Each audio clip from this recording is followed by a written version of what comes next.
Welcome to CEBSAR Talk. I am Evans Apia Kisi, the host of CEBSAR Talk. CEBSAR is Center for Better Society Advocacy and Research Africa. CEBSAR Africa is a non-profit organization that believes in a better society for all. We in CEBSAR Africa believe that a better society begins with you and I. Hashtag, a better society begins with me. For more information, please log on to www.cebsarafrica.org. Please follow us on the various social media platforms. CEBSAR Talk, YouTube, at CEBSAR Africa, Facebook, CEBSAR Africa, Instagram, at CEBSAR Africa, Twitter. As always, today we bring you another interesting discussion on the topic: is mineral mining in Africa a blessing or a curse? The African region is home to plenty of natural resources such as metals, including gold, bauxite, copper, zinc, and many more. Mineral fuels, including coal and uranium. Industrial minerals, including diamond and phosphate rock and oil. In most African countries, the extractive or mining industry is a major contributor to the nation's GDP and a key driver to economic development. Despite the continent's rich endowment in natural resources and several decades of exploitation, the benefits remain invisible in the region. In this episode of CEBSAR Talk, we give insight into why mining benefits have been elusive in Africa and how to promote the future of mining that benefits the greater society. And to help us discuss this important topic are Dr. Ishmael Rekun, is health and social policy researcher and policy scientist. He's also a policy analyst for the Ministry of Energy and Resources, Regina, Canada. He holds PhD in public policy from the Johnson Shoyama Graduate School of Public Policy, USASK, Canada. He holds MA in political science, public administration option from the Brook University, Ontario, Canada. He holds BA in political science from the University of Ghana, Legon. His expertise lies in health and social policy, mineral land policy, and elections. As you know, he's not new to CEBSAR Talk, and it's always a pleasure to host him. Welcome once again to CEBSAR Talk, Dr. Rekun. Thank you, Evans, for having me, and it's a pleasure to be here. Thank you very much. And our next guest is our own Mr. Albert Kobna-Mensah. He is the CEO of CEBSAR Africa. He is currently a doctoral researcher at the Ruhr University, Bochum, Germany. He holds Master of Science in Water Resources from Kenyatta University, Nairobi, Kenya. He holds Bachelor of Science in Agricultural Sciences from University of Cape Coast, Ghana. His research focus lies in soil pollution, soil remediation, environmental sustainability, artisanal and small-scale mining sustainability. It's always a pleasure to host you, Mr. Albert Kobna-Mensah. Welcome once again to CEBSAR Talk. Thank you very much, Evans, and it's a pleasure being here again. Great. And then our last guest, who is new, is Mr. Emmanuel Houston Kwashi. He was previously the Program Officer for Solidaridad West Africa, Ghana. He was also a development facilitator for World Vision Ghana in the Mondelez International Cocoa Life Program at Daboase in the Western region, Ghana. He's almost rounding up for his Master of Science in Agribusiness and Rural Development at the University of Göttingen, Germany. He holds bachelor's degree in agricultural science from the School of Agriculture, University of Cape Coast, Ghana. Welcome to CEBSAR Talk, Mr. Emmanuel Houston Kwashi. Yeah, Evans, thank you very much. And I'm so grateful to be here. And hello to all my panelists. Great. Thank you very much. And then, gentlemen, let me welcome you once again to CEBSAR Talk. And then let me say that today we are also streaming live on Facebook. And for those of you who follow us at CEBSAR Africa, it is live there. And those who also follow AK Mensa, it's also live on his wall. I will be sharing it on my wall as well. And I'm sure it's Edmond and other CEBSArians as well. So we love you, CEBSArians, and we are happy that you are always with us. We can promise you that today it's also going to be educative, but also informative. It's important that various CSOs do what they are supposed to do. We need to make sure that we put the government on its toes. In the voice of the CEO of CEBSAR Africa, yes, we do not claim to know it all, but I think we are very important to help the discourse of good governance in Africa and in Ghana, to be specific. So yes, gentlemen, we'll begin right away. And today we are trying to, address, or to put it in a simple perspective, how we can make mining in Africa beneficial to the greater society. So I'd like to begin with you, Emmanuel. And the question that I would like to ask you is that, so yes, Emmanuel, your question is, I mean, if you look at the synopsis that we read, it's obvious that indeed mining is very, very important to the development of the African continent. And the question we ask you is, do you think that mining prospects, do you think that it still remains a driver in transforming the economy of most African countries? Thank you. Yeah, thank you very much, Evans. Good evening to everyone. I'm grateful to be here this evening. Yes, to put it in context, I think it is imperative to look at the importance of mining as in the economy of African continent. I mean, in the African continent. So what are the importance of mining? First of all, I'm going to break it into two parts. We have, I call it the general economy and then the local economy. The local economy, I'm talking about the communities, those at the communal level where mining takes place, and all the satellite communities around where the mining takes place, and how their economy is like, how it transforms their lives, and just oppose that to the general economy, then we can draw conclusions from there. Now, first of all, mining plays a very important role in the economy of African countries that extract, those minerals. First of all, it creates employment. It adds up to the GDP. It helps in development of infrastructure and develop, some promote CSR and all that. But let's look at the general picture. If we take a look at the general economy, I'm talking about the national level, where we have the government playing its role, and royalties from these mining companies go to the government, and then they also use it for developmental projects. Now, when you come to the communal level, where the mining takes place itself, indeed, it is very, very sad. The locals or the local folks over there don't really benefit from the mining itself. And so they still live in poverty. And sometimes you wonder that all the royalties they are paying to the government, what it is used for. Then we will look at it from the perspective from the government side, and then I come back again to the local economy. So since 1993, Ghana established something we call the Mineral Development Fund, where a certain percentage of money goes into the fund.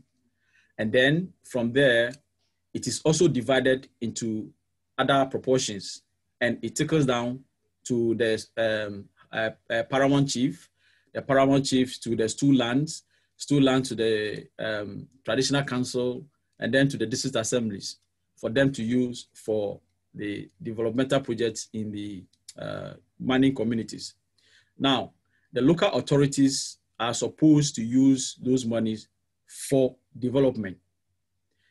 Now, then the question is, those monies, are they really used for those developments? And the question is no. Now, you ask the question whether Africa, the mining is still a viable or, still prospers the economies of Africa countries where mining takes place. And I'll gladly say that no. And if you look at Ghana, for example, Mali, you look at DR Congo, you look at Congo Brazzaville, and South Africa, and a whole lot of things, a lot of countries, you see that mining hasn't really transformed those economy. Yes, they contribute a little bit to the GDP and all that I've said earlier on. Let's look at why it doesn't transform. First of all, mining is capital intensive. And so most African countries don't have the wherewithal to, buy the equipment and all that to go into full-scale extraction. And so they depend on those foreign partners, donors, and all that, or companies, multinationals, that has the money for them to come to Africa and explore. And so when they do that, they take chunk of the money out of the economy. And so one of the reasons why some African countries, their currency are not even stable is that when these multinationals, after extracting, what they do is that they take a chunk of the money out of the economy, and only little is used, they pay to the government as tax and royalties. And then in Africa, we lack the expertise in extracting minerals from the ground. We lack the expertise. We don't have the expertise. And so we cannot even harness the sector very well. And so this all leads to some of the problems I stated. Now, there's something we call the Dutch disease.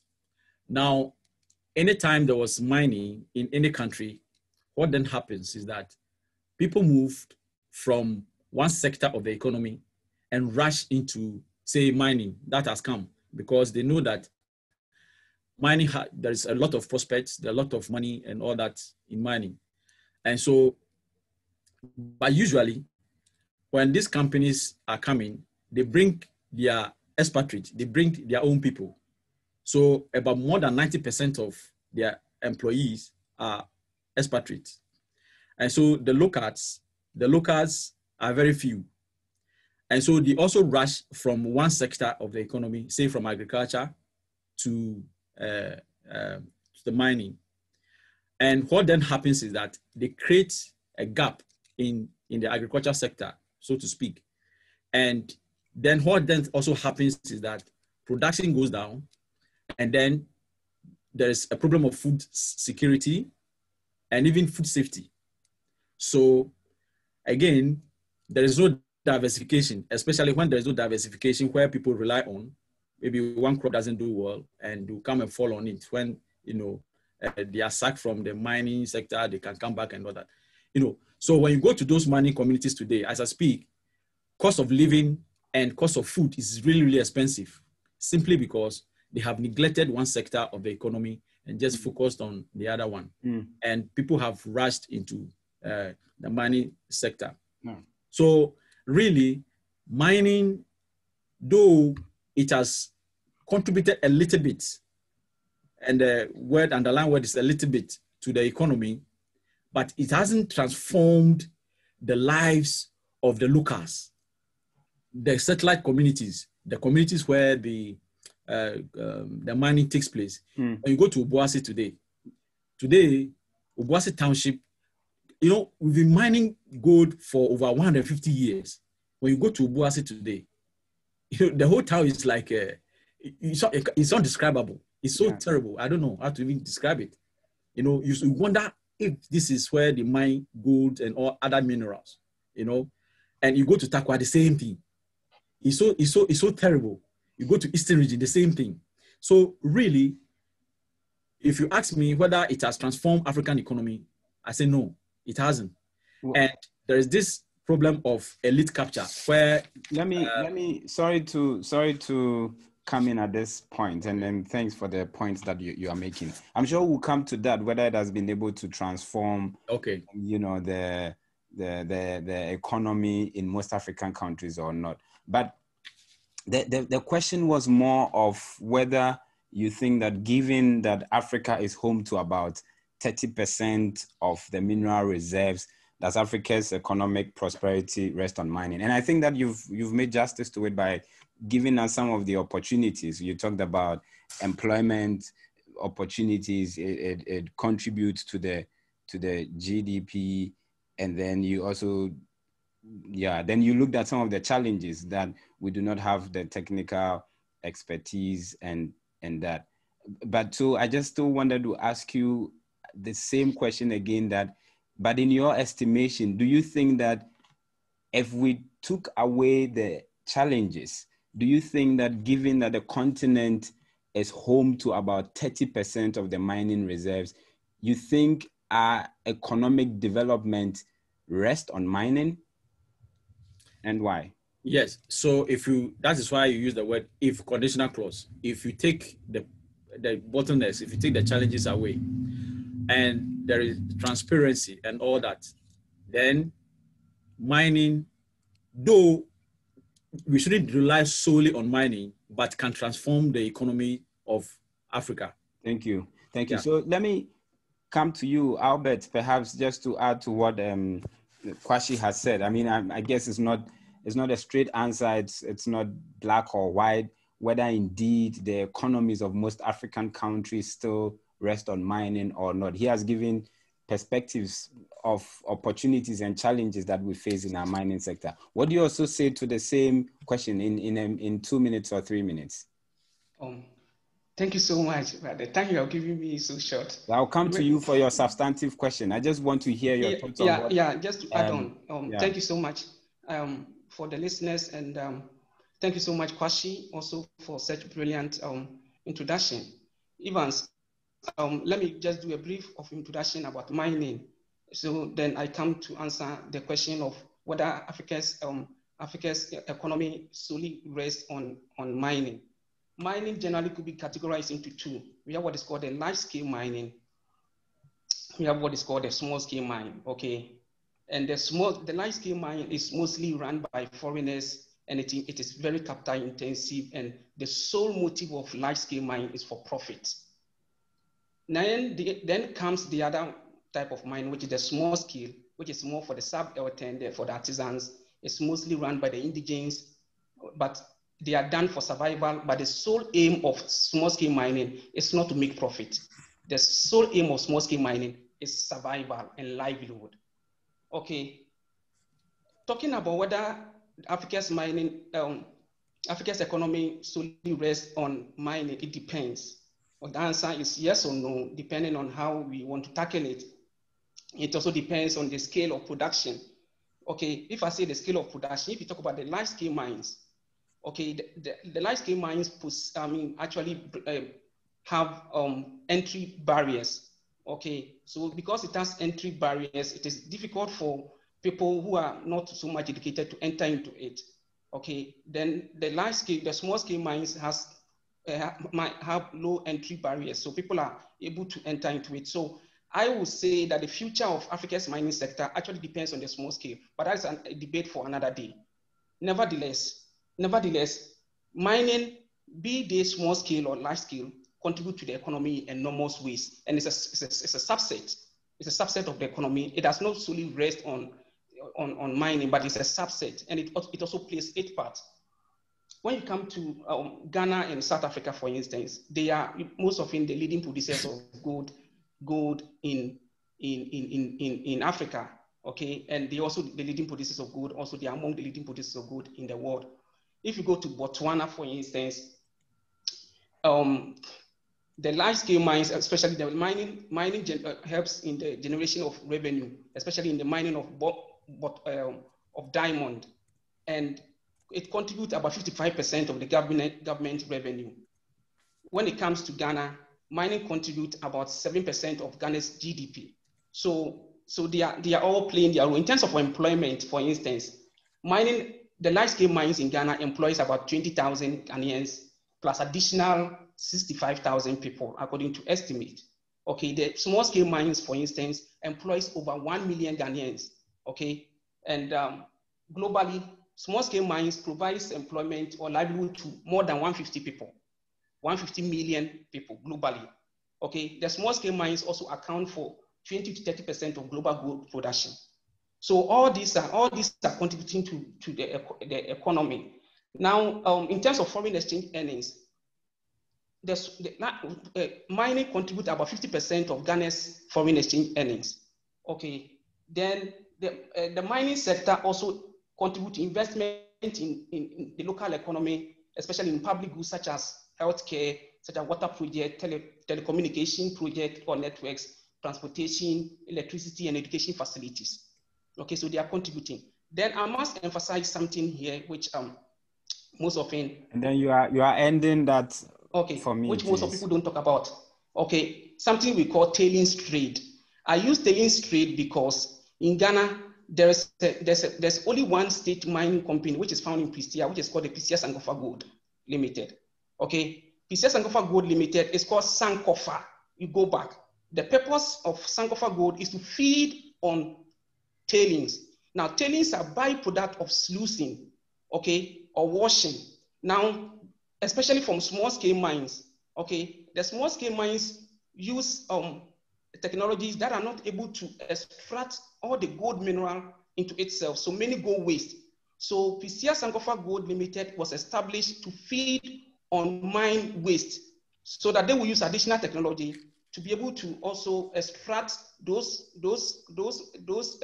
gold that were not able to be extracted fully due to inefficiency in extraction technology. So, and especially when it comes to, let me end here, when it comes to the trade between small scale and large scale, you realize that the small scale are able to produce these tailings, and for the large scales to also, the large scale mines to buy. So that's what we call the tailings trade. So that is also one of the benefits of mining to Africa's economy. There are so many, but maybe I'll end here for the sake of time.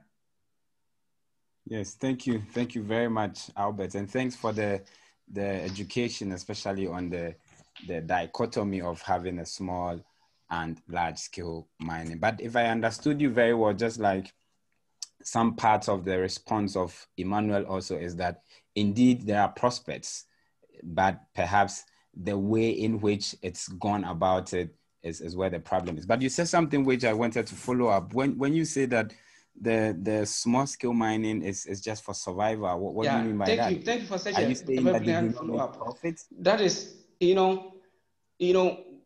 those are some of the differences between large scale and small scale. That is why I had always argued that the future of Africa's mining sector rests solely on the small scale. And we'll take a look at that. There are countless number of studies that had been able to link small-scale mines to amelioration of poverty in mining communities. On the other hand, there are numerous number of studies that had linked large-scale mines to proliferation of poverty in mining communities. It is because the large-scale mines are solely driven by profit motive. They are there to use sophisticated technology to extract the gold for profit. The small-scale mines, people who go into small-scale mines do not do that to get profit, but they do that out because of poverty, because of what they will be able to get and eat. Okay, that is why if for small scale, you can just get yourself into group of people like 25. Okay, in Ghana, in Ghana, one of the ways of describing a small scale is that they are done by people in groups of not more than 25 people. Okay, on a very small piece of land, and their motive is to just do some dig and wash. Okay, with using not so much sophisticated technology. Okay, just to get something to eat. So they are not there to mine for profit. They are there to mine for survival motive. And there are so many studies to actually confirm that. That is why in small scale mining sector, the small scale mining sector, if you do something we call decomposition analysis in terms of revenue generation, you realize that the large scale mines actually is driven by gold prices at the world market. So the large scale mines produce in order to respond to increase or price boom at the world market. So that is what brings about increase in production. But the small scale mines, as a matter of fact, are not driven by the price of gold at the world market. They are just producing. Okay, they are producing for production sake and for livelihood motive. So because of that, large scale mines actually are able to produce a lot of gold, and they're able to increase production. Thank you very much for that education as well. And Ishmael, let me come to you. And the question I want to ask is that if you listen to Albert and Emmanuel very well, even though they do not explicitly say that Africa's economic prosperity, rests on mining solely, but they seem to suggest that it does because of the employment opportunities and its contribution to GDP. And so if I'm allowed to infer, I would say that they want to say that indeed economic prosperity to some extent rests on mining. Now, but the question to you is, why is it that mining has failed to transform the economy in most African countries? I mean, Emmanuel already mentioned that to him, mining has not been able to transform the economies of most African countries. Why are we where we are? Yeah, Evans, and thank you. And thank you also to, Emmanuel and Albert for their wonderful introduction on this topic. Yeah, even before I answer your question, I would like to talk a little bit about, the comment they made. Because of probably a different interpretation I have to that same question. But to a large extent, I agree with them that mining is a key sector of the economies of African countries. And Albert and Emmanuel have talked about the percentage of contribution to our economy. And so that is okay. But as the question of whether our economies rest on mining, I would say that mining is a complementary factor, okay, to the progress of African economy. But I don't want us to view that as solely, an issue that we should focus on. The reason why I'm saying so is that, when you talk about minerals, okay, mineral is a finite commodity. Okay, so it's not a renewable resource. So as you keep developing minerals, there's a tendency that it's going to finish. Another factor that may not make African countries wanting to rely on mining as a sole thing, is that prices of commodities are volatile these days, and you can see that even oil, which was, the key commodity in the 1970s, okay, in the oil crash, you see how price of oil was so high. Even in 2002, 2004, 2010, thereabout, you see that the price of oil. Now, prices of oil is very low, okay? And the same thing applies to other commodities. The market for commodities is very low right now. And all those countries, that rely on these commodities are suffering. Nigeria, for instance, has seen some decline in their revenues from mining because they solely rely on that. It's affecting the economy. Okay, and apart from that, Emmanuel talked about the dark disease, which also is a problem. But I think one thing I want us to focus on is that there doesn't seem to be any evidence of prosperity. even across the world as to whether mining itself has a strong correlation with development. And so that is what I want us to look at. But in a whole, I think that we have the mineral resources. So exploiting the mineral resources for development is a very fundamental, thing we should be doing. But we shouldn't look solely on the mineral as the only thing, or as we should focus on the natural resource of it, and then look at how we can improve upon it, and then help to support our economy, because agriculture has a larger number of employment than mining.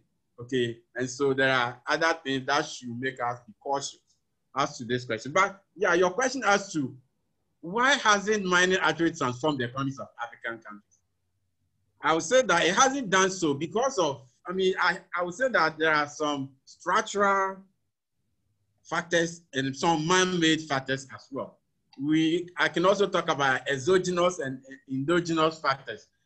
Trying to say that, when you look at African society itself, it's not, so throughout history, it hasn't been a conducive environment for investment. Okay, it hasn't been a conducive environment for investment. And this is a result of the, bad governance, like, war, political risk of companies. Well, before any company invests in any market, they want to know that they are minimizing risk.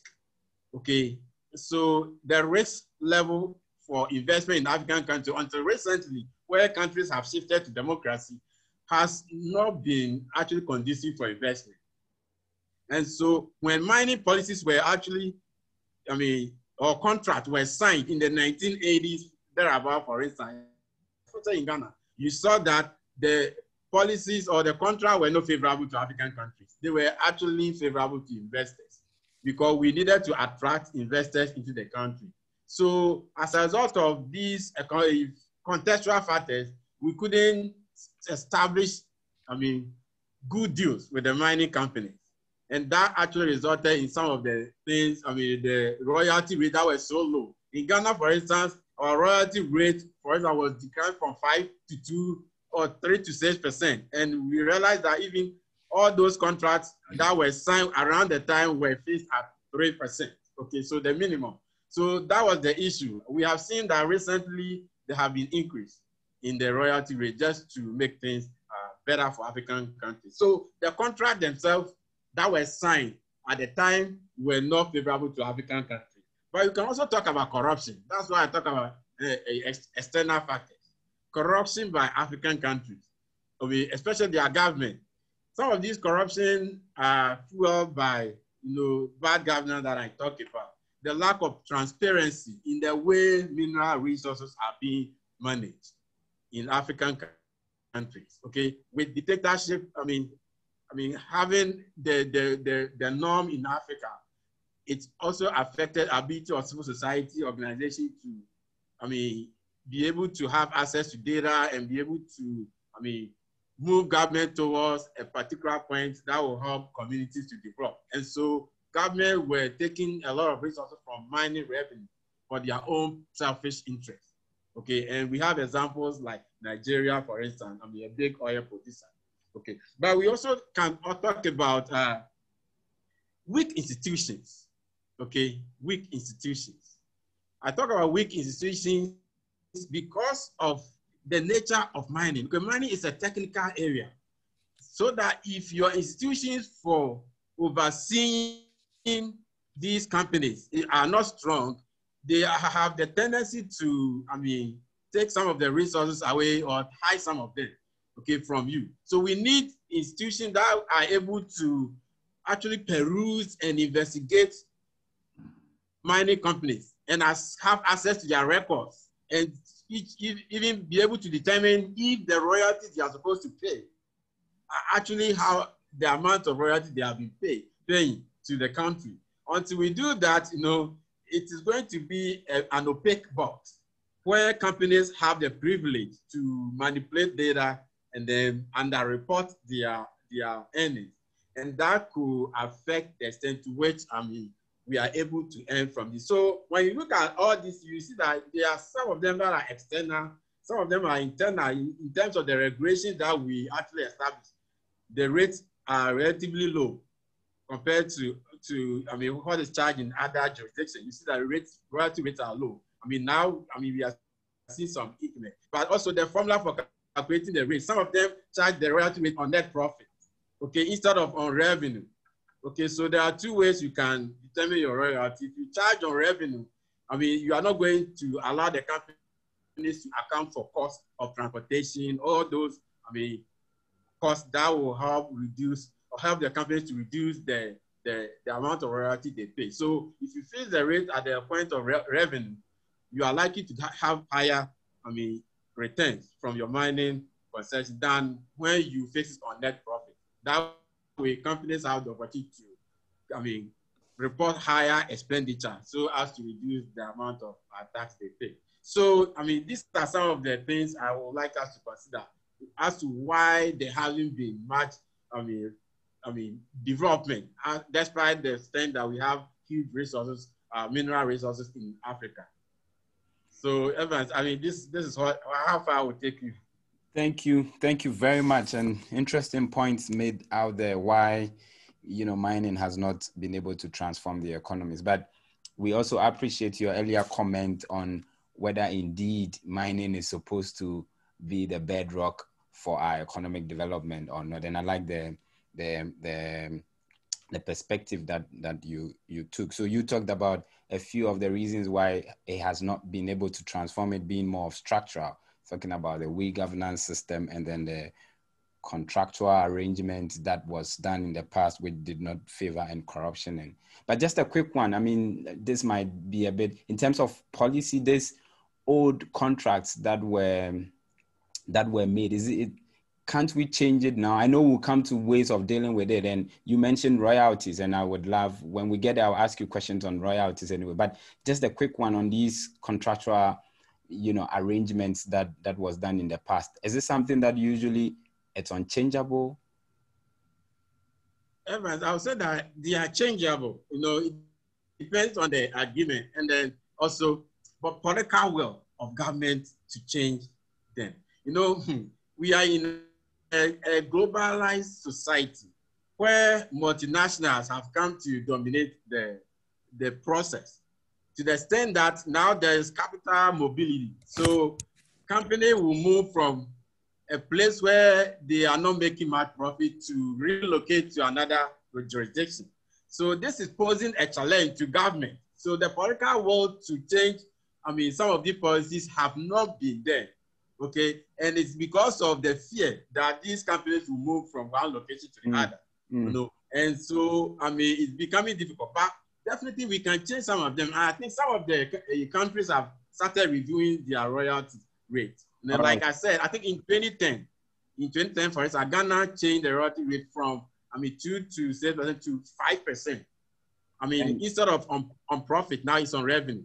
Okay, so this is a good one. And I'm sure, thank you very much. I'm sure when we come to the second round, we will hear your views on how we can change some of these things, in particularly, in particular, the royalties that you talked about. So let me come to you, Albert. Also, I mean, Dr. Rekun has, you know, given us a number of reasons why perhaps mining is not transforming the economy of most of these African countries. What's your take on that too?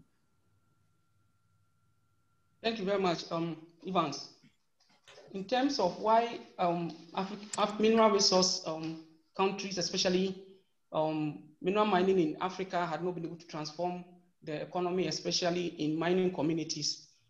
Already Dr. Rekun had spelled out some factors in terms of corruption and others, which are true. Many scholarly works had linked mineral for extractive industries to proliferation of poverty. Evans, let me give you some point here. According to this man who was called Ross, he did a work in 2001 and also 2003. He observed that oil and mineral dependence are strongly associated with unusually bad conditions for the poor, and that higher levels of mineral dependence are strongly correlated with higher poverty rates. That's what I said. Another study from Gamu et al. 2015, they did 50 empirical cases and found that large-scale extractive mining industries rather exacerbate poverty in mining communities. Interestingly, they found that small-scale minings are linked to poverty reduction. Then there was a study done by Professor Sack and one in 1995. Okay, they studied 97 developing countries in the period 1970 to 1989. And they observed that resource-poor countries outperformed resource-rich countries in terms of economic growth. That is what we are talking about. Why? Because now extractive industries like that of mineral mining exacerbate something they call the resource curse. Now, what is the resource curse then? Resource curse is what is called a paradox of plenty. It's a situation where countries that have abundance of natural resources like mineral resources, okay, diamond, gold, talk about copper, we talk about bauxite, oil, fuel, tend to have less economic growth. Because of less democracy, they have worse development outcomes than countries with fewer natural resources. Now, this resource curse that I'm talking to you about is more deepened in countries where there's centralized government, okay, where there's less devolution of power and where there's less decentralization. It happens in countries where revenues that are generated from the mining communities are sent to the central government, and little of that revenue goes to the mining communities where the mineral mining actually takes place. So that is really a point. In Ghana, the evidence of resource curse is most often seen in gold mining regions. Talk about Obuasi, talk about Takwa, talk about Pristia. Okay, we have evidence of bad roads, evidence of poverty, social impact, and land degradation. In Nigeria, Congo, Angola, mineral resource rich countries, brilliant like Dr. Congo or DRC, Sierra Leone, they have resulted in conflict and armed wars. Okay, so that is one of the point about the resource curse. Another reason why mining had not been able to transform mining community is this. There's something we call enclave economies. Now, enclave economies are economies where only a fraction of the total labor force is employed in that sector. It is because that sector highly depends on technical and skilled labor. Now, this technical and skilled labor are most often lacking in mining communities. Okay, and also capital-intensive nature of mineral mining, especially big scale multinational mining companies create minimal incentives for human capital investment, and they are not able to diffuse the technologies to host communities, okay, and countries. So you realize that they are producing for their profit, but the communities where they are producing are poor. They don't have employment because they require high skilled labor and high technology for you to be able to be employed. But these are lacking in mining communities. So what government can do in such countries is that they need to invest in education. Okay, but I know we'll come to that. Okay, now another issue that this man Kwashi talk about is the Dutch disease. The Dutch disease is an adverse effect that discovery and export of mineral commodities may have on non-extractive sectors like agriculture, manufacturing, services. And that disease also limits what is called diversification, okay? And that disease also creates something they call intersectorial mobility, okay? Where intersectorial mobility is driven solely by what is called the pull-push factors. For instance, the poverty associated with farming is going to pull labor from the farming or the agriculture sector into the mining sector. So in that case, you realize that they have discovered mineral, but then attention is being solely on the mineral sector, on the mining sector, where less attention is paid to the other sectors. Okay, and this also is deepened. There could be poverty, okay, especially because I've told you that mining actually have entry barriers. Okay, because they have entry barriers. If in the community or the mining community, if much attention is paid to the mining sector and you are not paying much attention to the other sectors, it's going to pull or it's going to push labor from that sector into the mineral mining sector. But here is the case, the mineral mining sector has entry barriers, so people are going to be displaced out of job. Then there's something we also call the employment volatility. Okay, I've told you that mineral mining is solely dependent on the price of gold at the world market. So what is called the price, so when there's price boom, you realize that there's increase in production, they are employing more. But when there's price bust, where prices of gold minerals fall at the international market, then in that case, then it's going to lead to decreased production or reduced production, and it's going to bring about, you have to lay off workers. Okay, and you have to suspend operation, and people are going to be out of jobs, and it's going to bring about poverty. So then there's also something we call tax reductions and exemptions. Tax exemptions and reductions, or tax reductions and exemptions, that is where there's reduced payment of mining royalties. For instance, let me give you an example. That is what they do to then you are landing on that for me, please. Yeah, that is what happens in mineral resource rich countries. They give tax exemption to multinational companies to come and produce. Okay, now when it happens that way, they don't pay taxes. For instance, in Ghana, there was a case where $269 million tax exemptions were granted to a mining company. And you know what is going to happen? These mining companies are going to expand their profit base. They are going to expand their production, but then their production activity as they expand is going to lead to exacerbation of environmental pollution. Okay, and as you pollute water, you pollute agriculture. As you pollute the environment, this is going to deplete people of their livelihood, because the livelihood of people in mining communities depend on water for irrigation in the agriculture sector, depends on arable lands, it depends on the ecosystem. There's going to be proliferation of health impact. For instance, if you go to mining communities in Ghana, cases of buruli ulcer are reported, okay? Because this buruli ulcer is linked to pollution, especially contamination with arsenic. Yeah. Okay, so when you give tax exemptions to mining companies, that is what happens. And it does not bring about the transformation of the mining communities.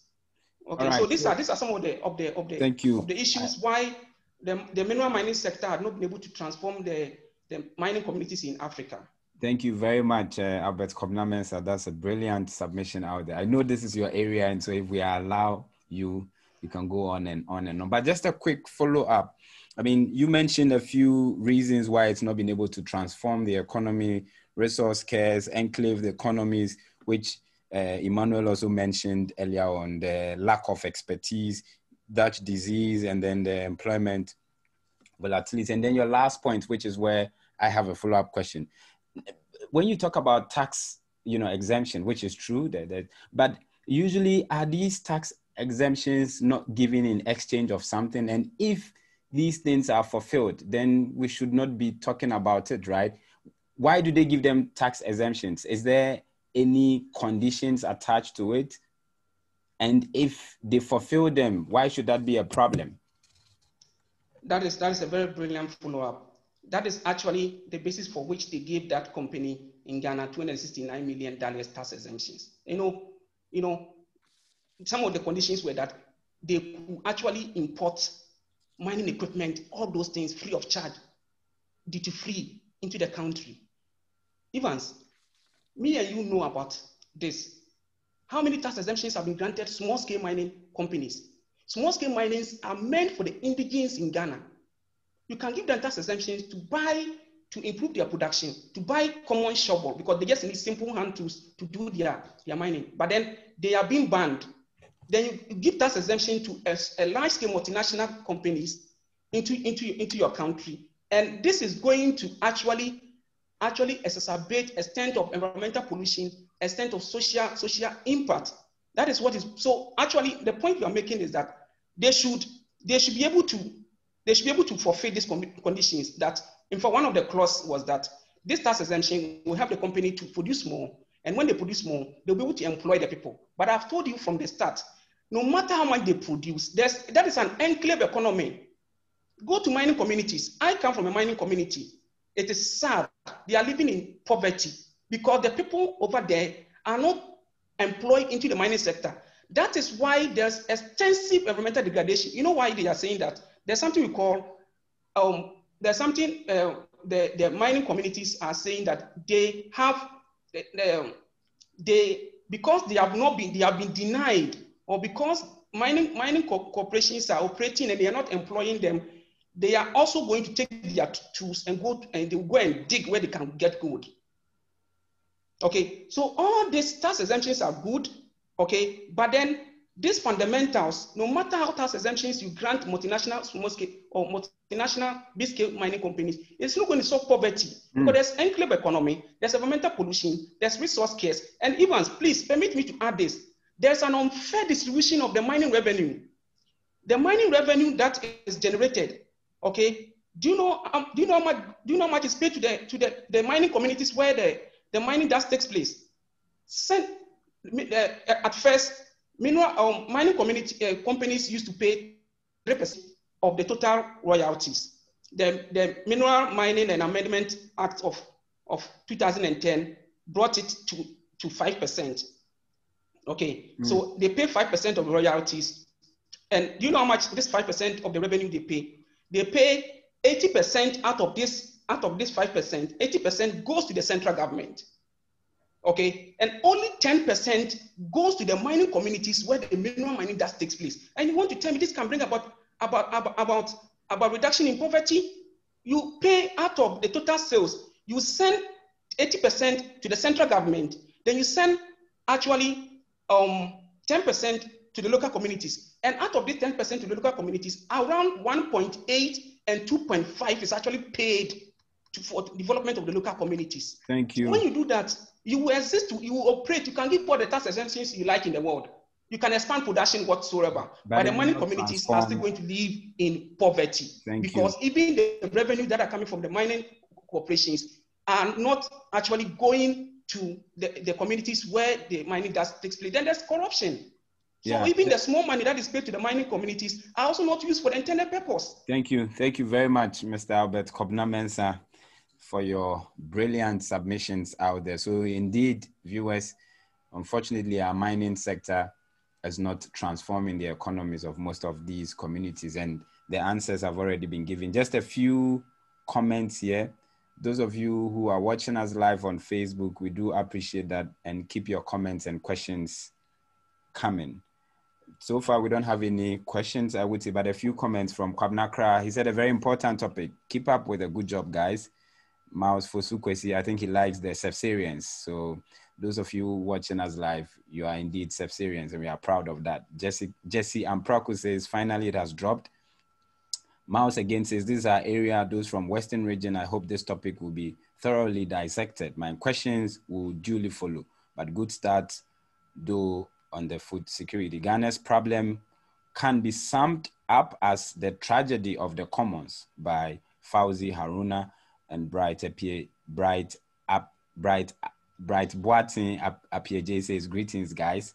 Charles Edujemfi says, hi, great intellectuals.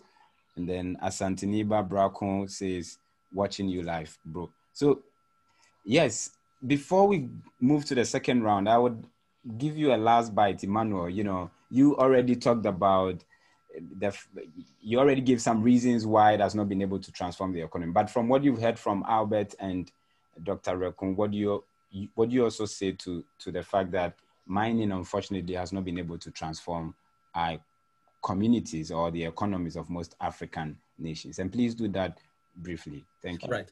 So thank you again for the opportunity to answer this question. So first, let me look at the tax holiday. I just want to add a little bit to what Albert said. Now, this is it. The tax holiday normally it spans between 5 and 10 years. And what these multinational companies do is that when the time is coming, gradually ending, then they change the name of their companies to form another company. So they extend, then they go to the government and they give them a new tax haven or tax exemption again. One example in point in time is space phone. Space phone, when the time was coming for them to start paying tax, they changed it to Ariba. Then they changed it to MTN. Same thing happened to Tigo, the same thing. And it happens across the board. So really, I think the governments and policymakers have to sit down and look at this tax exemption, especially to multinationals who already have money to do the exploitation, the exploration. Now, let me add to what Dr. Areku also said. You asked a question about reformation, to reform the laws or the contracts. Contract, yes, exactly. So, you see, the thing about African countries is that our politicians, because they only pick foot soldiers who necessarily do not have the technical mind, they are not technocrats, can't even read to understand, to analyze situations. So when they're going to sign contract, they just sign contract just like that. They don't even critical thinking. So there are some clauses within the contract they don't even know, and then they sign. And even that, when they sign the contract, what then happens is that they also get kickbacks. They make sure that they get their kickbacks. Those monies are supposed to go into developmental areas, the mining communities especially. But they take those money and pocket it so that the mining communities suffer till the time maybe the mineral will get finished on the ground.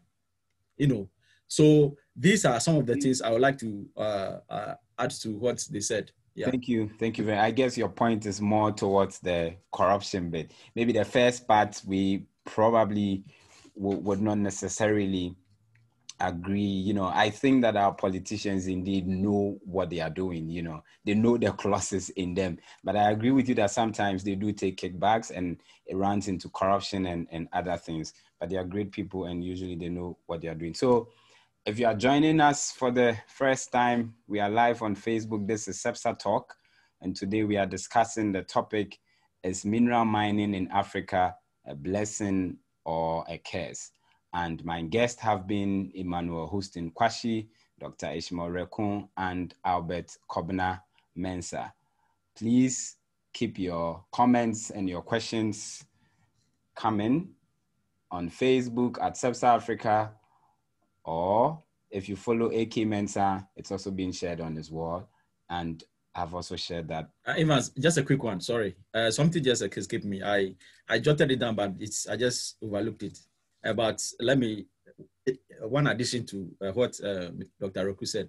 Maybe when we get to sorry, I'm introducing the second round. So when we get there, we'll give you a minute or two. Okay, all right, thank you. To talk about it. So gentlemen, so far so good. And I would like to start on a very, like they say, in the voice of Dr. Reku. He said something that I think is very important, that now, yes, clearly when you look at the statistics, as he said, there's no correlation, with mining and development. So it means that the African countries should not be solely depending on mining to transform their economies. And I don't think that's what we are doing here today. But our aim is to see, like Dr. Rekun said, that once we have it, we need to explore, or we need to exploit it to the benefit of the people. So in this round, the question we ask is, how do we do that? How do we make sure that mining that is done in these African economies indeed benefits the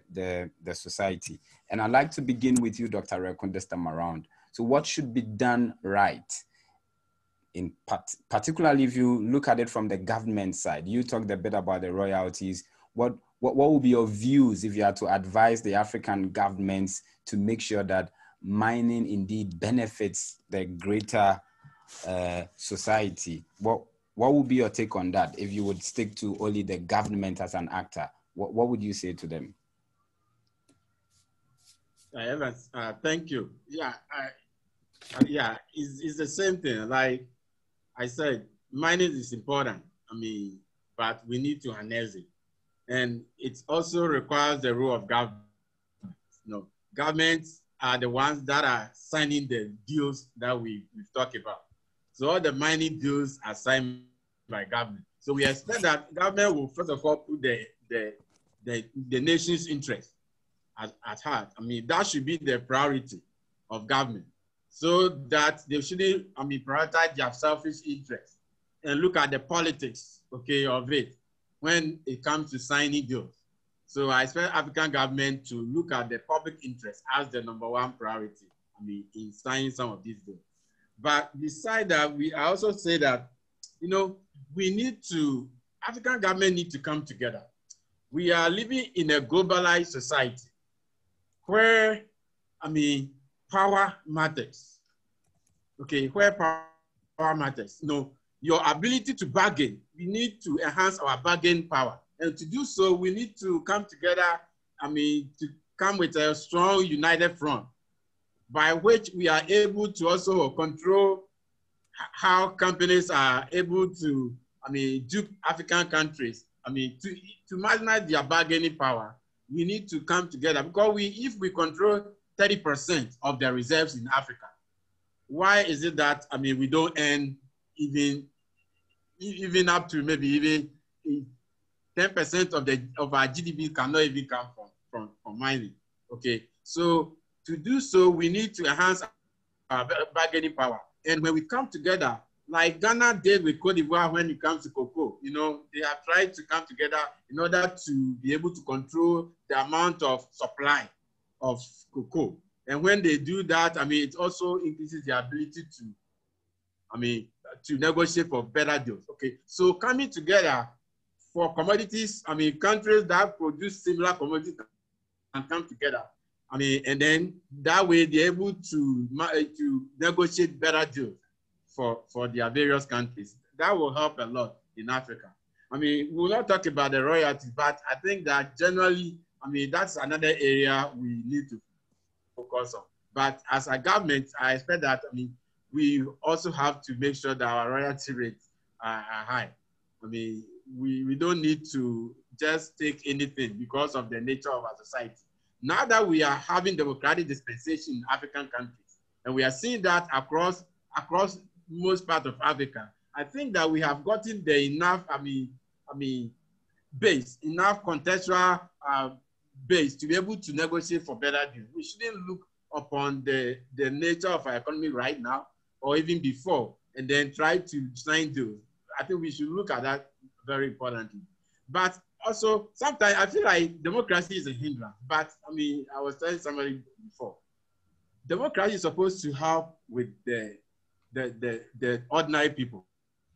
But right now we see that countries and government, for instance, are looking at the short term, looking at it from a shorter term. They want to be re-elected the following year. And because of that, we kind of try to sign deals that are not necessarily looking at it in the long term. Even recent deal in the gold money area, for instance, it's more basically to say that this government needs money to finance infrastructure projects. And because we don't have that, let's sign this Ijapa deal, for instance, in Ghana. Let's sign this Ijapa deal so that we can get some kind of funding, okay? Some kind of annual funding so that we can use it to support infrastructure projects. We are looking at it from today, because today we are looking at maybe winning the next election, which is just this year, okay? And not looking at how the implication will be after 2020, after the election and subsequent years. How is that going to impact us? So we should look at the long-term perspective of any deal we also sign, okay? That will help us, to be able to help our various communities as well, get enough revenue and be able to ensure that the money also trickles down to local communities. Okay, so as at a level of government, I would say that African countries might come together. Okay, they should look at the long-term perspective of the deals, and also look at the fact that we have improved democratically, and so our communities are now, sound and are very less risky. So that should maximize our bargaining power to be able to negotiate better deals with mining companies when they come to us. So those are some of the points we should look at. Thank you very much, Dr. Reku.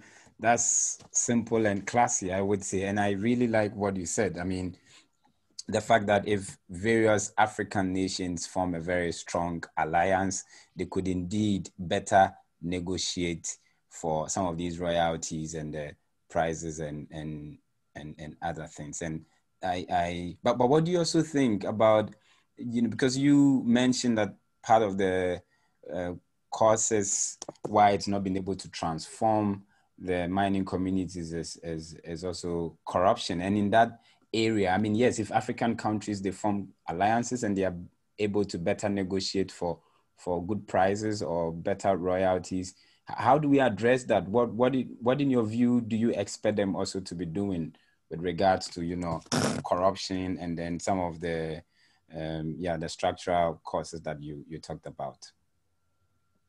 Yeah, so in terms of corruption, okay, the solution to corruption is largely transparency. Okay, transparency of the political system or the accounting system, okay, even the royalty regulations and the mining laws. There should be enough transparency for the people, civil society organizations, to be able to know how much revenue is being collected from these companies and how much is being used for various projects and for community development. I mean, that is very critical. And I think it's one of the things Albert talked about when he says that, I mean, these monies do not trickle down to the local people. Even the 10% Albert talked about, for instance, as to whether the monies go to local development is another question, because now chiefs and others are also grabbing some of the money. This is assemblies are also grabbing some of the money. So, and even the 10% for the mineral development fund that Emmanuel talked about, I mean, we're saying that most of the money is being used, okay, by the company, my government authorities that are involved in the regulation of mining.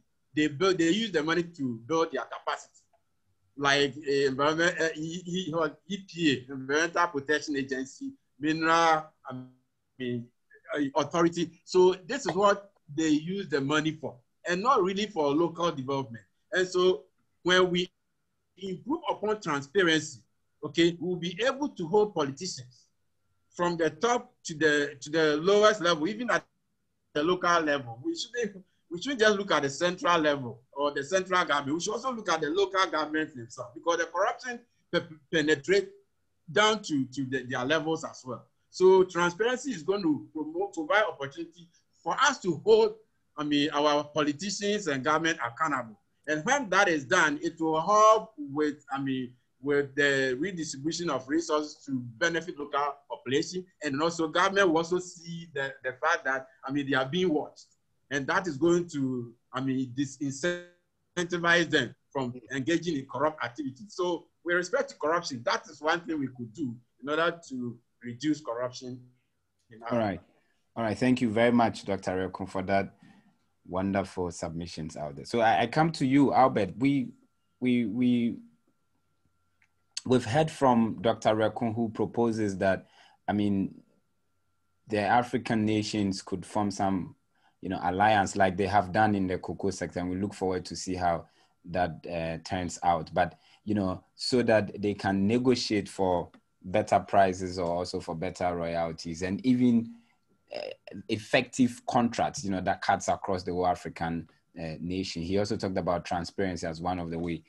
I know you are more passionate for the small scale mining in comparison to the large scale mining. And we promise to talk about that next week, looking at the small scale mining, as a way to address poverty or to improve rural development. But I still come to you. Regardless, I guess we can't leave these mining companies out. So my question to you is, what can be done to ensure that these African countries fully benefit from their mineral resources? What do you expect the mining companies to be doing? These large companies, those who are into large scale mining, what do you expect them to be doing to make sure that the benefits that they get, the profits that they make, at least the local community also benefits from it? Thank you. If you could unmute your audio.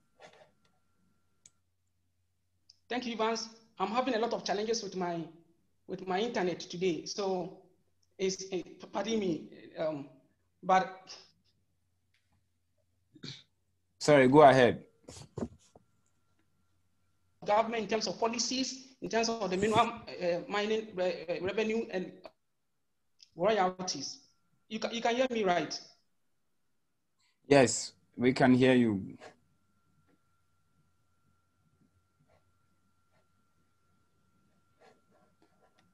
Okay, if I think Albert is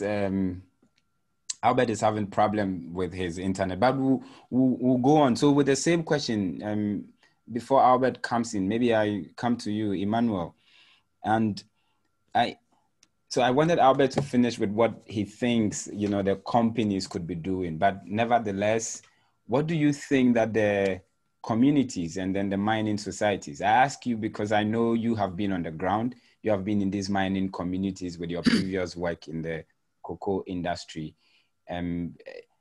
So what do you think that the mining communities and the societies should also be doing right in order to get the benefits that are accrued from mining? But if you would hold on, now that Albert is in, let's allow Albert to flow with the question of looking at what is required of the mining companies to ensure that the benefits get to everyone. Then we come to you. Thank you. Albert, your line is back, so go ahead. Hello, Albert.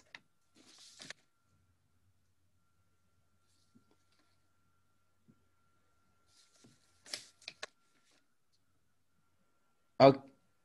Albert, are you ready? Okay, sorry. Emmanuel, let's hear from you what you think that the communities and the mining society should also do to accrue most of the benefits. Okay, so I'll take it from the perspective of the community, first of all, before I come to the society. All right, so I think what the communities can do is that they should demand promotion of their local economy and social work from these mining communities. And then they should also demand production statistics, and compare that with the government revenues that, comes from the government revenue from the extractive sector, so that they can hold government officials accountable. And then there should be constant information about contribution of the mining to the local economy. With this, when they do that, then the locals will have a mindset. They will not have the mindset that maybe... Can you hear me? Go ahead, Emmanuel. Yeah, maybe somebody is squandering their money, somebody is exploiting their mineral resources, and they are not getting anything for it. Then, of course, there should be respect for the locals from the multinationals. Indeed, like I said earlier on, normally when these multinationals are coming in, they bring in their own expertise, so that instead of them to source locally even from the community, I understand that the locals don't have that expertise to go into mining, but at least within the value chain, there should be something that they can also do. So there should be that respect for them and also have that kind of employment, to also feed or, to survive. And then mining, the multinational, the mining companies should also adopt clean extraction technologies so that they don't pollute the environment for the locals, because the locals, their livelihood depends on the environment, water, food, and everything. Even though the companies give them money to put in their pocket, but the money is not everything. You have to eat to get the energy to go and work in the mines. So some of them will also try to venture into other businesses, yes, so that the environment has to be holistic and very, very clean for them to also venture into that. And the food they eat should be clean so that they don't get sick all the time. And then the last one will be, for the perspective of the community, will be that there should be engagement and consultation with all stakeholders at the communal level, the regional level, and the national levels, so that every policy will be broken down for everybody to understand, and to understand the perspective of multinationals, why they are coming in to prospect and take their mineral resources away, and how much they will also get in return. So that is from the side of the communities. Then I'll look at it from the societal point. So the societal point, I'm looking at the media, CSOs and the political parties. When I'm talking about political parties, I'm not talking about the incumbent. I'm talking about everybody, inclusive, should have a roundtable discussion to demand accountability of monies going to the paramount chiefs and the district assemblies on how royalties should be used, or should be spent, so that this will minimize misappropriation of royalties and then local elite capture. So that is one. And then the next one will be that at the management level, the local management level, there should be reps from reputable NGOs, CSOs, so that they can prevent the privileged few members from being appointed to disenfranchise the locals. And then CSOs and the media also must demand for accountability and transparency from government and the prospecting companies, before enduring contract agreement. Yeah, in so doing, prospective companies must state their CSR, community, corporate social responsibilities, what they intend to do and how much they want to use to, for the environment, the society, and everything. Yeah, and then I think, like I was saying earlier on, that in 1993 there was this mineral development fund, which hit the rock. It didn't work. But later, I think sometime about 3 years ago, they brought a new one called the New Mineral Development Fund Act. That stipulates that 30% of royalties be transferred to developed mining communities, which to my view is still woefully inadequate. Looking at how much money these multinationals are getting and taking from the economy. And then delay in payment of royalties also affects other stakeholders along the value chain. So I think going forward, CSOs should, monetary mechanism should force government to transfer mineral royalties on time into the fund so that developmental projects can take place. Of course, I have others to talk about, but let me end here. Maybe when there's time, I will add. Yeah. Thank you very much. Can you hear me? And yes, Albert, I'll come to you. Hold on. So, Emmanuel, thanks. And I think that's a brilliant one. But there are some comments or questions here. Actually, one from Miles Fosukwesi. I'll combine it with another one from Kenneth Bansa. So Miles says, please, can you let your panelists point out some of the steps and roles the chiefs and community leaders must play to kind of avert the mining cares at the mining communities? And then Kenneth Bansa also says, how can the communities implement the proposals from Emmanuel? A further explanation would be nice, because if you said very critical things that the community should demand for accountability, they should demand for production statistics, they should also be engaged in monitoring and evaluation of everything. And a follow-up, which I agree also with Kenneth, is how do they do that in your view? How should the community be doing that? And then the role of the chief that Miles also asked of. I mean, they are all inclusive in the community. How do you expect them to be doing that? Okay, so let me take the first point. If you look at to demand for accountability, the locals, yes, I agree that locals, some of them are illiterate and they don't understand some of these things. That is why I stated that CSOs should be part of the local management team. CSOs will lead the way forward. CSOs will lead and reputable NGOs. There are NGOs that are also front some of these things. So they will take the lead, even though they are in the management committee. So they will be guiding and explaining things to the locals. I mean, those within the management committee about how to go about things and demand accountability from these multinationals. CSOs are very, very strong, organizations. And so if you have reps in some of these things, of course, definitely you get results. And then the chiefs, yes, the chiefs too, I understand that, the royalties, part of it is also sent to the chiefs. We have the paramount chiefs that takes their portion. And then we have the stool lands that also take their portion.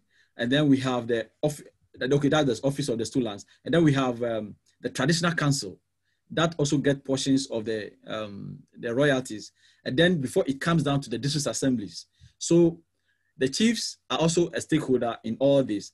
And so definitely when they are having engagement, like I said, there should be engagement and consultation of multi-stakeholders at the communal level, and then the regional level, then the national level. So at the communal level, that's where the chiefs will also come in and put out their plans, what they expect the multinational companies to do, or the mining companies to do, so that they can also benefit from the mining.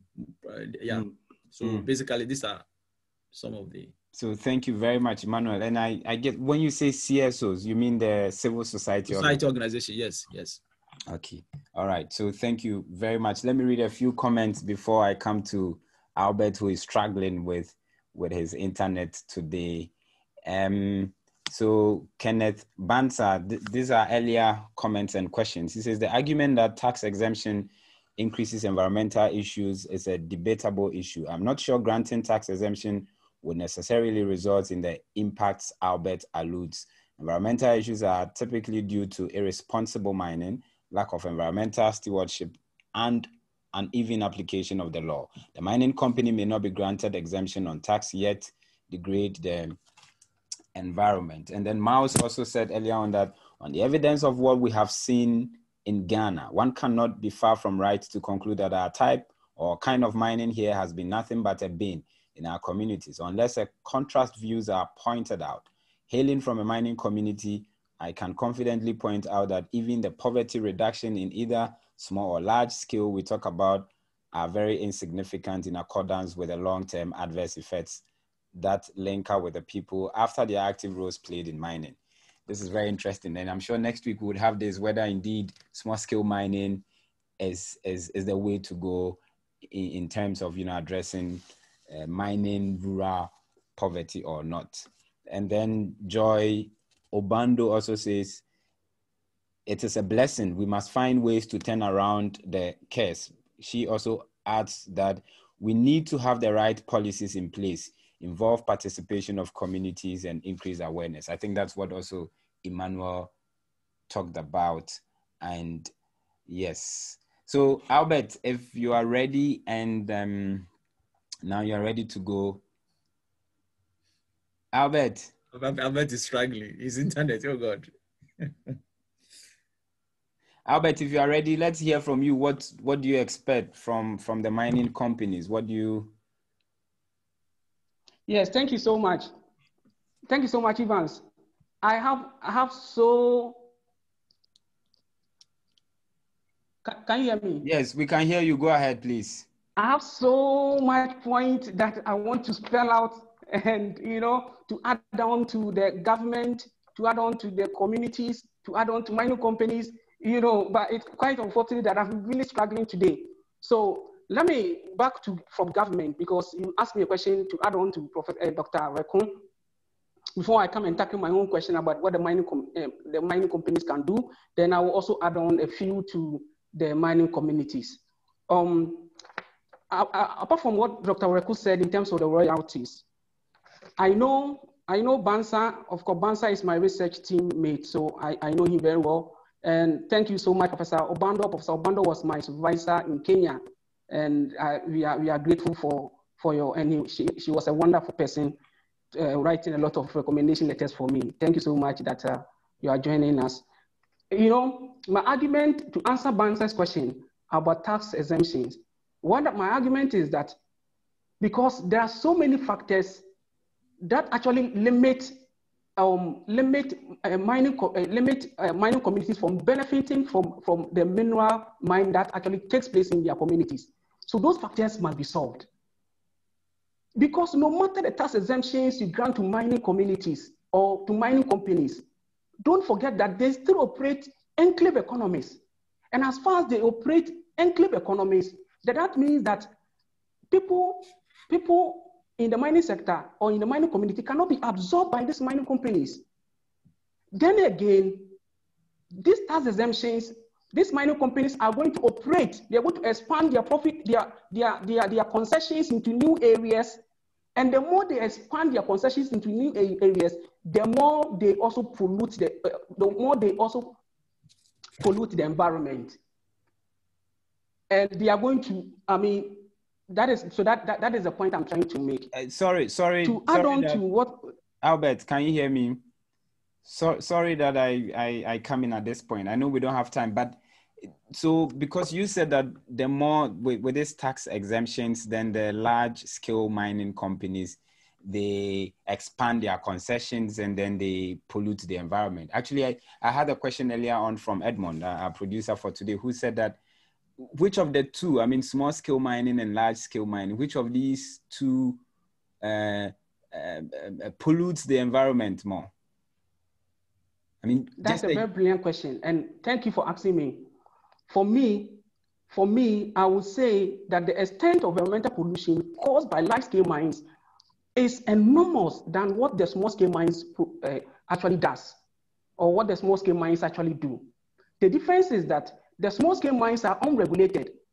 You know, so if you're able to put actually measures in place to regulate the activities, then they can also be taking measures to also actually ameliorate the extent of environmental pollution that they create.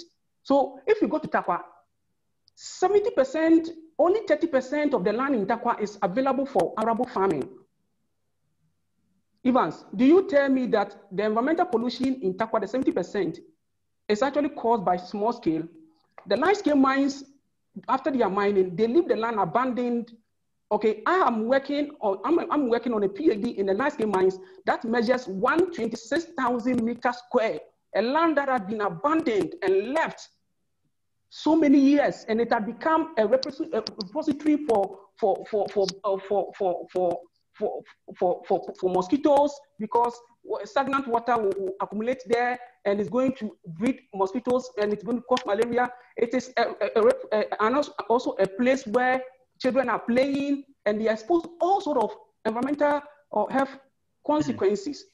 So if it's about the extent of environmental pollution, there are countless number of lands that have been degraded. Large-scale mines cause something they call cyanide spillage. They cause something we call acid mine drainage. Let me. As for the small-scale mines. Okay, so I just wanted to bring you a bit on track. Yes, I asked that question, but maybe we will discuss this small-scale mining, you know, versus large-scale mining in terms of their prospects to poverty reduction. But let me bring you on track and stick to the question. Thank you so much. So we go on. So in terms of the government must widen its tax base to generate more revenue for economic growth and development. Economic rent derived from mining corporations must be properly managed and invested into other forms of capital, human resources management, to ensure that future generations can meet their needs. Then relocation schemes, something we call relocation schemes. Relocation schemes happen because there's something we call in environmental management, we call it residual impact. Residual impact are impact from environmental undertakings or undertakings that cannot be mitigated. The solution for residual impact is that you need to relocate the communities into a new area. Okay, now when you relocate the people into the new area, you have to plan it in consultation with all stakeholders, and affected communities must be adequately compensated. There must be frequent audits, reviews, and monitoring of mines by government. In addition, small-scale mines and artisans must be monitored to ensure compliance with environmental regulations. Then government must also make social and environmental reporting mandatory for all mining companies. Okay, they should make environmental reporting. That's what we call environmental performance rating and disclosure. In Ghana, I know Ghana, we are doing excellent, because Ghana is the first African country to have come up with something called ACOBEN. ACOBEN is an environmental performance rating program to in line with sustainability reporting, which is part of global reporting initiative. So Ghana is actually doing well, but government must see to it that companies report on time and detail their environmental or their operations in terms of the environment, the social, and the economic. They should be able to provide this in the environmental or what is called the sustainability report. Then there should be establishment of mine cleaner bonds. And when I talk about mine cleaner bonds, I know that Ghana is doing awesome with mine cleaner bonds because there's something called reclamation bonds. Okay, reclamation bonds and join mining companies to clean up the environment after they have mined. Okay, but after the effectiveness of these reclamation bonds, that is a question that we may want to unravel at another time. Okay, so then I come back to my question on what the mining companies should do. And now, you have 3 minutes to do that, please. Thank you very much. You know, according to Kuma 2006, what is a sustainable mine? A sustainable mine is one that meets the needs of the present and future generations, and which also takes measures to protect the biophysical environment and the social effect on the community, and also achieve what is called economic sustainability. Now, this brings us to what is called the mine sector sustainability. Mine sector sustainability are done according to 3 pillars of sustainability: the economic, which is the profit; the environment, which is the ecosystem; the social, which is the people. So research has indicated that for us to achieve sustainability from the mining sector, then to achieve the economic profit part, the mining company should be able to meet and report on production volumes. They should be able to meet the needs of consumers. They should be also able to come up with economic efficiency obtained from the scale of the excavated mineral.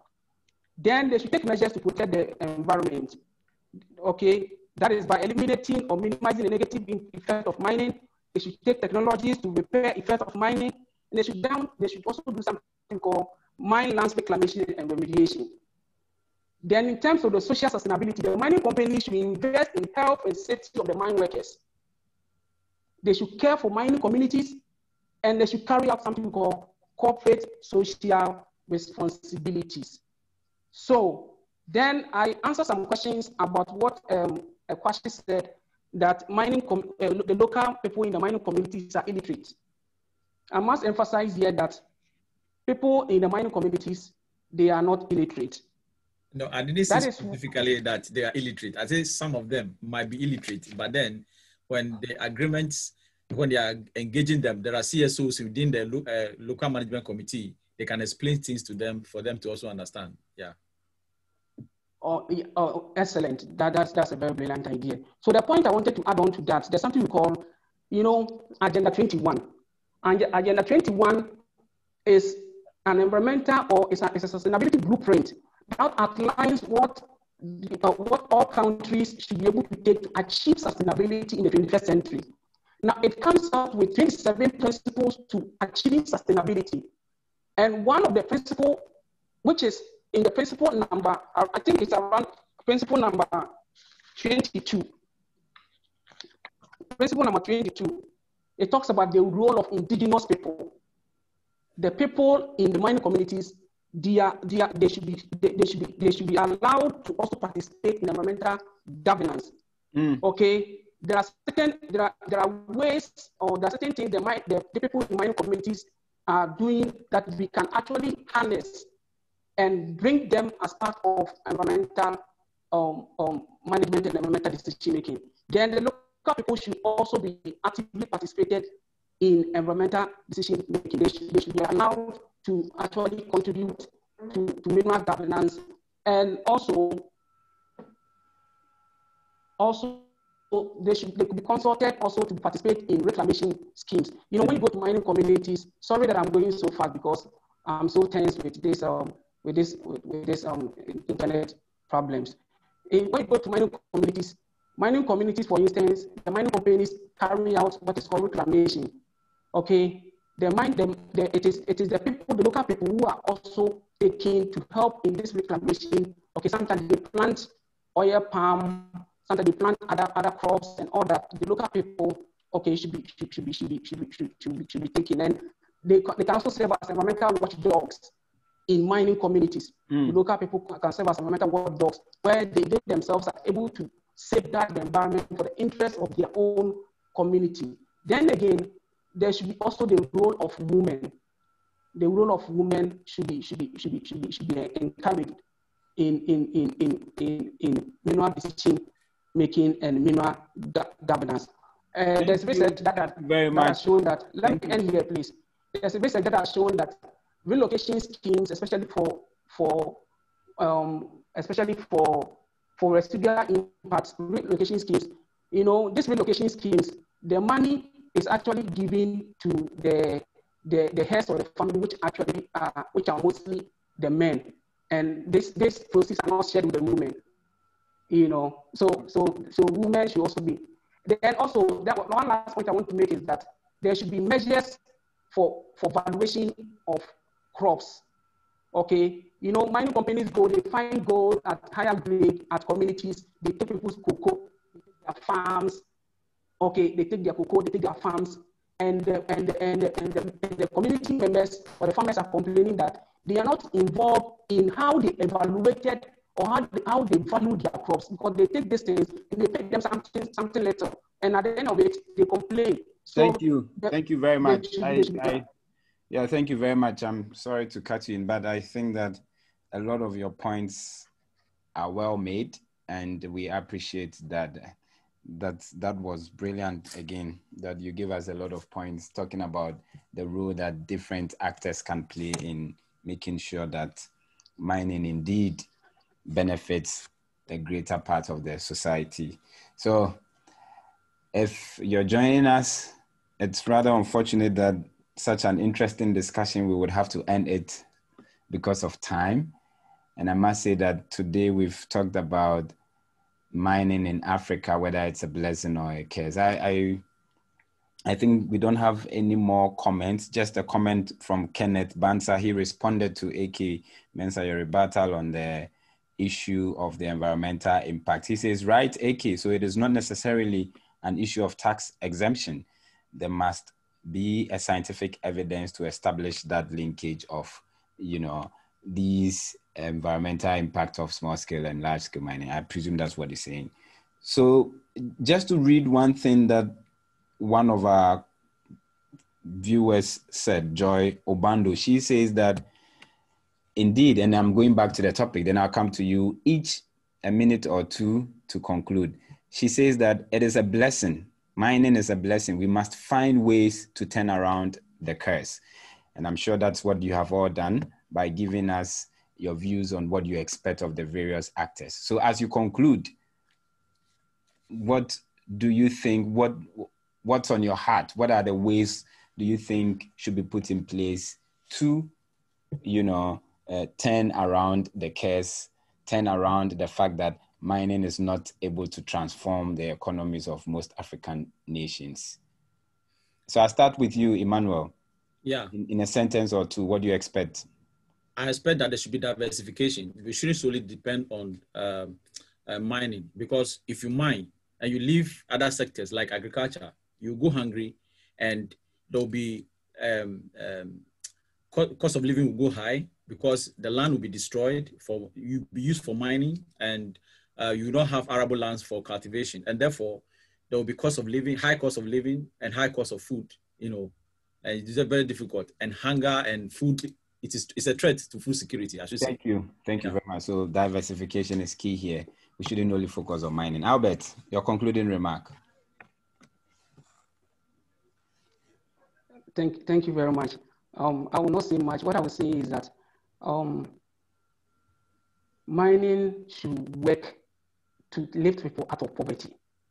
When you read Agenda 21, the first principle, it talks about human is the center of all developmental projects.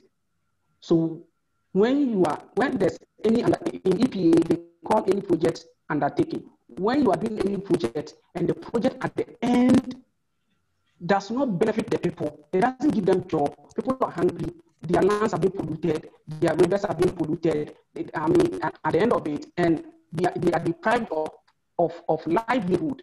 So in the nutshell, the mineral mining royalties should be devolved to the lowest level and make sure that the mining revenue is used to transform the communities where the mining does take place. Because it's an eyesore that you go to mining communities and you see bad roads, you see children are suffering from all sorts of annual diseases and all that. It's not right. So there should be political will, there should be political will to make sure that the minimum mining revenue is used to develop the areas where the mining does takes place. Thank you very much, Dr. Rekun. Your concluding remark, and then you end the show for us. All right, Evans, thank you for the opportunity. I just want all of us, especially in Africa, to know that we have been blessed by God for giving us so much natural resources. But the natural resources alone are not enough to improve upon our society. It rests on us to be able to manage the resources to the benefit of the people. And one way to do that, that I'm going to advocate, is that, this is happening in the context of globalization. In a globalized society, power matters. Who has the money matters. But Africa can do it if we can come together and build our institutions and build ourselves, either through collaboration, through strengthening our institutions for managing these resources so that they can monitor the companies and be able to strike better deals for African communities. Until we come together and move for a better bargaining power and a stronger bargaining position against these multinational forces, it will be very difficult for us to be able to move our economies towards prosperity. So that's all of us move together. In a very way, evaluate our systems and make changes to our contracts, to our deals, to our revenue or fiscal regimes, which include royalties, so that we can benefit the people of Africa. That's my last word. Thank you. Thank you very much. And let me say thank you to our viewers, those of you who asked questions and commented. We are grateful to you for that. And to our guest, Emmanuel, thank you. Albert, thank you. And then Dr. Rekun. So this has been CEBSAR Talk. Today we looked at the topic, mining in Africa, whether it's a blessing or a curse. And to conclude, it's a message from Kenneth Bansa. He says, great job to you all. Let the discourse continue. We'll get there one day. And I think that indeed mining should be able to lift people out of poverty, in the voice of A.K. Mensah. So thank you very much. I am Evans Apia Kisi, the host of CEBSAR Talk. We'll bring you another interesting discussion next week, perhaps on small-scale mining, whether indeed it is the way to lift the many people in the mining communities out of poverty or not. Thank you and see you next week. Have a lovely evening, afternoon, morning, wherever you are in the globe. Bye-bye. Thank you for having us.